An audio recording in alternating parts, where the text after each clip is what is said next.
Orat Hashem le Chok l'Israël ce matin. Berachot 43b. Tanu Rabbanan. Shisha dvarim gnai lo letamid chacham. Il y a 6 choses que quelqu'un qui étudie la Torah ne devrait pas faire. Al yetzek shum vusam la chouk. Il ne faut pas qu'il sorte parfumé dans le chouk. Okay? Val yetzek yechidi balayla. Il ne faut pas qu'il sorte seul la nuit. Val yetzek bimenalim amtullaim. Il ne faut pas qu'il sorte avec des souliers qui sont déchirés. Ve'al yesaper imisha bashouk. Il ne faut pas qu'il se mette dans le chouk parler à une femme.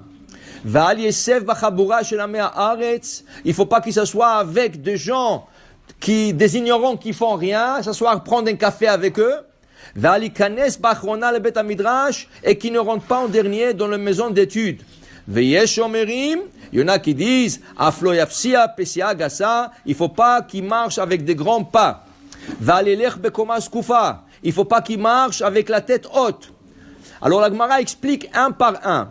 Al yetzek shum vusam la chouk. Amar Rabbi Abba bered Rabbi Chia bar Abba amar Rabbi Chonan bemakom shechashudim amishkav zachour. Il ne faut pas qu'il sort parfumé. Rachid dit pourquoi? À l'époque du Talmud, les gens qui se parfumaient, pas tout le monde se parfumait, mais les gens qui se parfumaient, malheureusement, c'était des hommes qui voulaient attirer des hommes, pas des femmes. Alors, c'était interdit de se parfumer. Aujourd'hui, les choses ont changé. Aujourd'hui, ceux qui se parfument, ils veulent attirer des femmes, pas des hommes. Ok, ça a devenu mieux, mais c'est pas tout à fait bien non plus. Okay?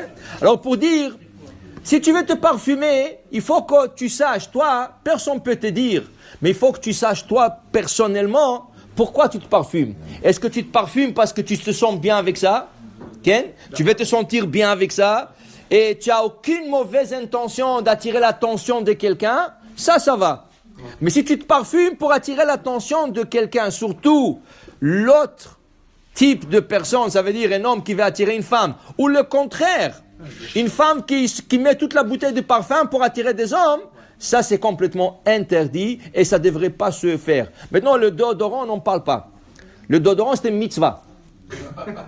Le déodorant, c'est une mitzvah parce que tu sens mauvais et tu déranges aux autres. Ça, c'est une mitzvah de mettre le déodorant. C'est interdit. Même Tisha B'Av, tu peux mettre le déodorant.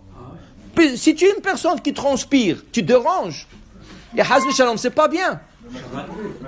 Même à Kippour, tu peux le mettre. Seulement, il y a des déodorants permis, des déodorants Shabbat aussi, des déodorants interdits. Le spray, c'est permis. L'habit, c'est permis. Mais le bâton, c'est interdit. Shabbat, fête, Kippour et tout le reste. Parce que le bâton, tu le grattes. Ça veut dire que ça se gratte et ça s'appelle memahek. L'habit aussi. Quelqu'un?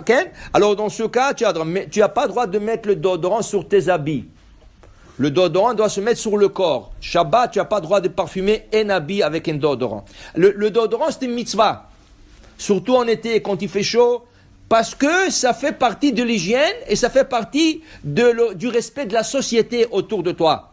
Okay? Mais le parfum, c'est pas obligatoire de mettre un parfum. Le parfum, ils le font en vérité plus pour attirer. Okay? Mais il y a des gens qui se sentent bien avec eux-mêmes. Ça veut dire que ça lui donne une bonne vibe dans la... Alors c'est bon, mais tu mets un peu, pas beaucoup. Maintenant après ça, la Gemara dit Amarav Sheshet, Ken, Amarav Papa, Vesearo Kebigdodami.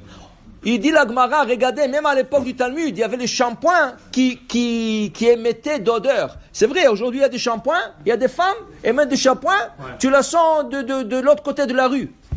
Ça c'est interdit. Okay? Alors maintenant, c'est mitzvah de se laver la tête. Et c'est mitzvah aussi de mettre un bon odeur pour le shampoing. Mais il y a des shampoings qui sont faits pour l'odeur. Ceux-là sont interdits, surtout pour les femmes. Okay? Surtout pour les femmes, c'est interdit de le mettre. Dit la Gemara, il ne faut pas qu'il sorte seul la nuit. Pourquoi? Rachid dit Mishum Znout. Pourquoi tu sors seul la nuit? Est-ce que tu vas aller voir quelqu'un? Okay?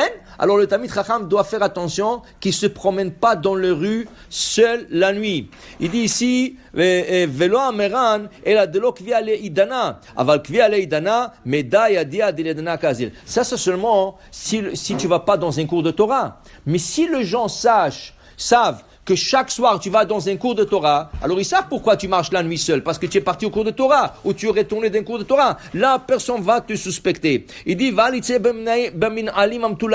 faut pas sortir avec des chaussures déchirées dans le domaine public. Mais c'est la Gemara dit comme ça, que si tu as peu d'argent, tu t'achètes des souliers, pas des habits. Le soulier, c'est plus important que l'habit. Pourquoi? Au niveau kabbalistique, la terre a été maudite. On est obligé de avoir une séparation entre notre corps et la terre. Et la séparation, c'est le soulier. Parce qu'Hachem a dit à Adam, Arura à Adama bavurecha. Cette terre qui a désobéi, qu'est-ce qu'elle a fait la terre? Pourquoi la terre a été maudite? Parce que Dieu lui a dit à la terre, tu vas me sortir un arbre qui est fruitier. Ça veut dire que le tronc est fruitier. Pas seulement qu'il a des fruits, qu'on peut manger même le tronc. Tu prends un morceau de l'arbre, tu peux le manger. La terre a désobéi. Elle a sorti des arbres qui donnent des fruits. Mais l'arbre lui-même, c'est un morceau de bois qui est mangeable. Et regardez ça. Si elle aurait fait la volonté de Dieu, qu'est-ce qui serait arrivé? Le seul arbre qu'elle a sorti fruitier, ça veut dire que l'arbre lui-même est fruitier, c'était l'arbre de la connaissance. Et c'est pour ça que Chava a été attirée par cet arbre. Parce que l'arbre et le fruit étaient mangeables. Tous les autres arbres, des centaines, des milliers d'arbres qu'il y avait dans cette époque, le jour de la création, le troisième jour de la création, étaient des arbres en bois qui sortaient des fruits. C'est pour ça qu'il a été tenté.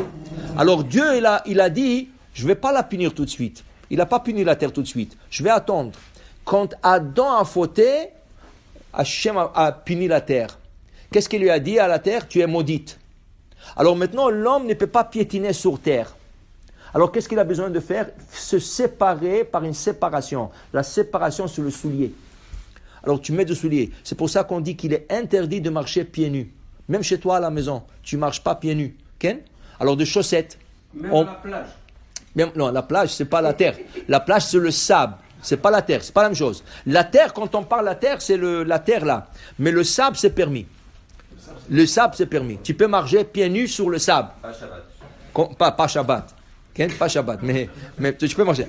Alors pour dire, oui, c'est ça. Shabbat, tu marches pas sur la plage. Maintenant, il dit ici, alors les souliers, quand ils sont déchirés, pas en bas, même si le soulier te représente sur terre. Alors, c'est pas bon d'avoir des souliers qui sont déchirés. La Gemara dit, mais à l'époque du Talmud, ils réparaient les souliers. Ça veut dire qu'ils mettaient des patchs sur des trous. Et les gens n'avaient pas de moyens. Il dit oui, un patch est permis, mais deux patchs, un sur l'autre, c'est déjà trop.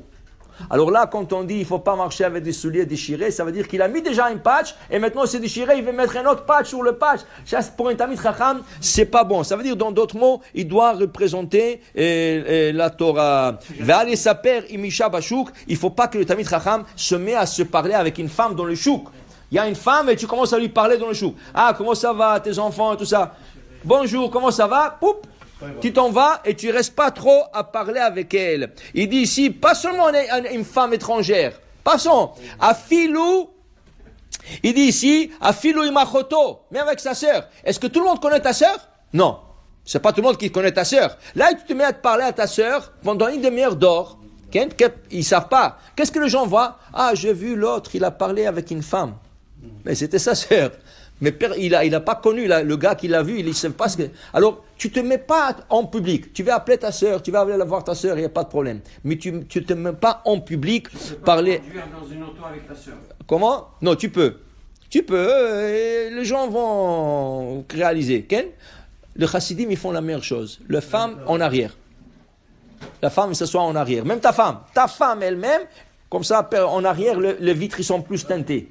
Alors tu peux pas avoir... טוב, ברוך ה' לעולם, אמן ואמן.